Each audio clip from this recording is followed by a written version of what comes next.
the reason why I bring this up, and it's very interesting, by the way, what you mentioned, the fact that Income Tax Act was supposed to be a temporary measure after World War One, and that never left. So you know what I mean? So the who knows what they implement today could now Yeah. be the new normal, right? Like it'll be with us forever because we've been paying into income tax, since then. I mean, we didn't know that at one point that they didn't have an income tax. Now, Hmm.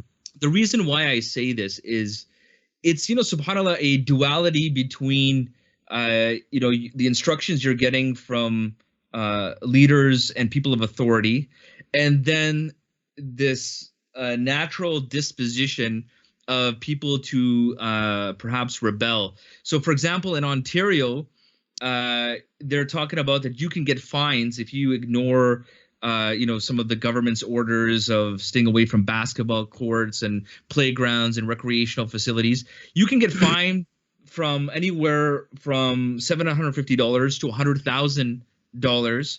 You could be facing jail time. Okay, and I can understand why, because there's a frustration that they're trying to get the whole, like, everyone to play ball. They're trying to get everybody to go with the program, and then you have people who are taking it like vacation. Okay, yeah, we can play basketball, or we'll go do this. We'll get together, have house parties, whatever, what have you. And so that's extremely frustrating. And then um, in grocery stores, then on the other hand, you might have like a Paul Blart, right? Like this overzealous, mall cop who's like going around with a tape measure. Like, you guys aren't the proper 6 feet away from each other, and starting to get upset. Like, I saw an article of somebody who was a former bouncer in a bar, right? And he's talking about how frustrated he is trying to get people, like, away from each other at the grocery store.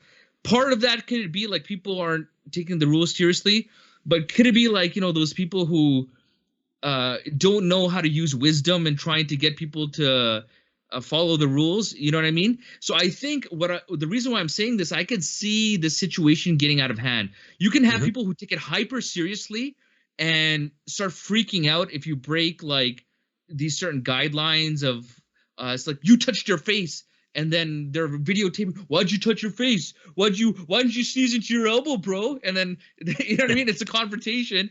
And then on the other hand, people just like don't care, they're having parties, they're ignoring all the rules. So you can have these people without giving clear guidance.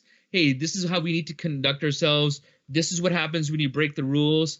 And that's why I ask this, because I can foresee an emergencies act being implemented if things get out of hand. You Hmm. know what I mean?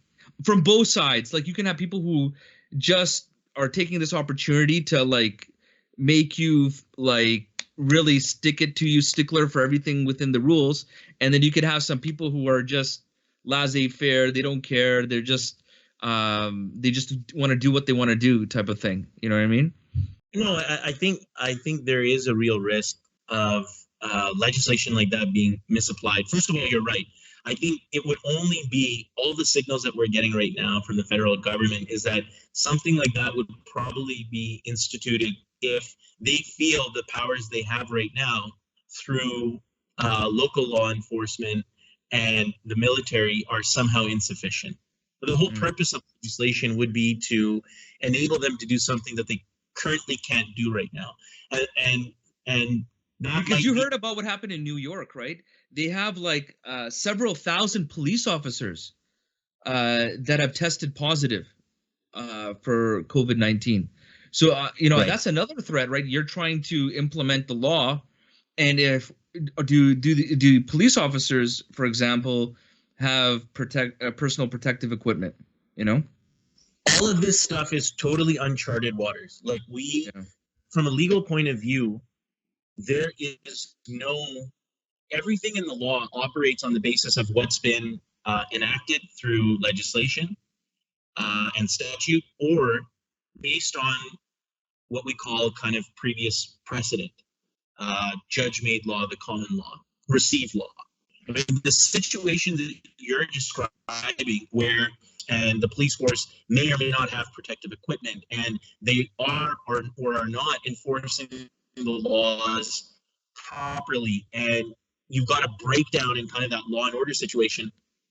There are very few historical precedents for that in Canada, and within a public health context, almost none. None, actually. I should just go out and say that. None.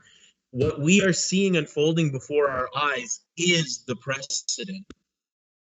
And so if we can kind of like role play this or war game this, that's what we call it litigation when we're fighting another side. But if you use a hypothetical and you try to stretch it out, the courts do remain open for challenges to a piece of legislation like an Emergency Powers Act. Remember, I mentioned that at the beginning.